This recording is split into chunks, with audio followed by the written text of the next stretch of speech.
Hey everyone, my name is Marissa and we are back today with a really awesome craft that you can try at home. So before we start, who here has a pet at home? Raise your hand. Awesome. I have 2 dogs and sometimes they get a little bit annoying, so I sometimes wish I had a pet that was a little quieter. So a really awesome craft that you can do on your own at home is make a pet rock. All you need is the perfect rock. So if you check online with an adult, you will get some ideas for the type of pet you might want to create. But so that we can learn to appreciate rocks a little more and you can have help finding the perfect one on your walk today, we are going to start off with a book called Everybody Needs a Rock by Bird Baylor.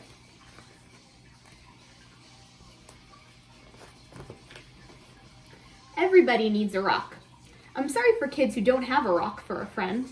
I'm sorry for kids who only have tricycles, bicycles, horses, elephants, goldfish, 3-room playhouses, fire engines, wind-up dragons, and things like that. If they don't have a rock for a friend. What animal does this rock look like?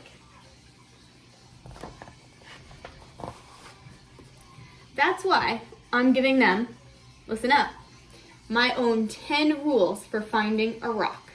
Not just any rock, I mean a special rock that you find yourself and keep as long as you can, maybe forever.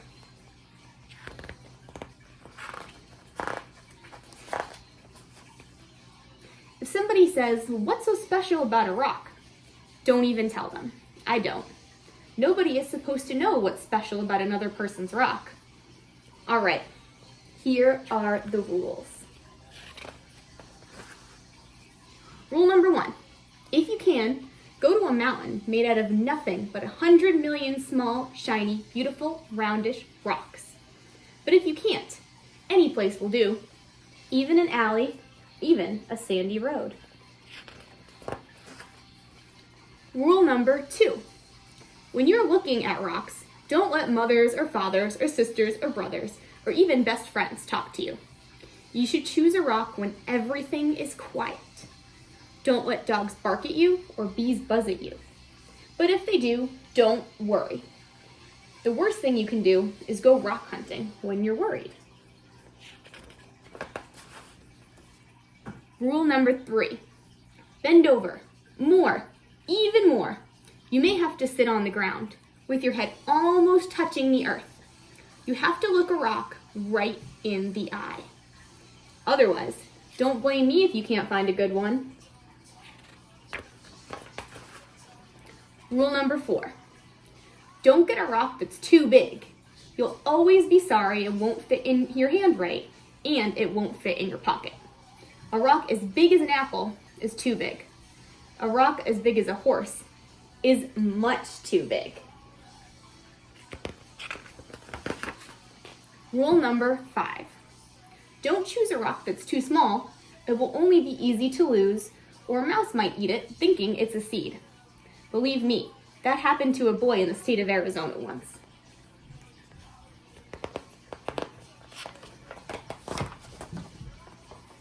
Rule number 6, the size must be perfect. It has to feel easy in your hand when you close your fingers over it. It has to feel jumpy in your pocket when you run.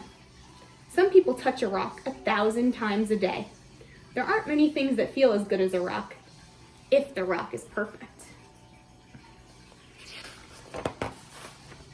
Rule number 7, look for the perfect color. That could be a sort of pinkish gray with bits of silvery shine in it. Some rocks that look brown are really other colors, but you only see them when you squint and when the sun is just right.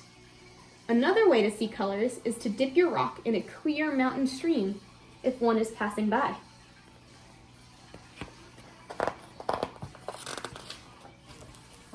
Rule number 8, the shape of a rock is up to you. There is a girl in Alaska who only likes flat rocks. Don't ask me why, I like them lumpy. The thing to remember about shapes is this: any rock looks good with 100 other rocks all around it. But if your rock is going to be special, it should look good all by itself in your bathtub. Rule number 9. Always sniff a rock. rocks have their own smells. Some kids can tell by sniffing whether it's a rock that came from the middle of the earth, or from an ocean, or from a mountain where wind and sun touched it every day for 1,000,000 years. You'll find out that grown-ups can't tell these things. Too bad for them. They can't smell as well as kids can.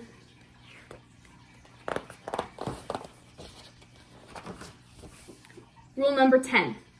Don't ask anybody to help you choose. I've seen a lizard pick one rock out of a desert full of rocks and go sit there alone. I've seen a snail pass up 20 rocks and spend all day getting to the one it wanted. You have to make up your own mind. Trust me, you'll know. All right, that's it. 10 rules. If you think of any more, write them down yourself. I'm going out to play a game that takes just me and one rock to play. I happen to have a rock right here in my hand. So I hope that you guys go out and see and find a rock in your own yard. And remember those 10 rules so you can find one that's very special.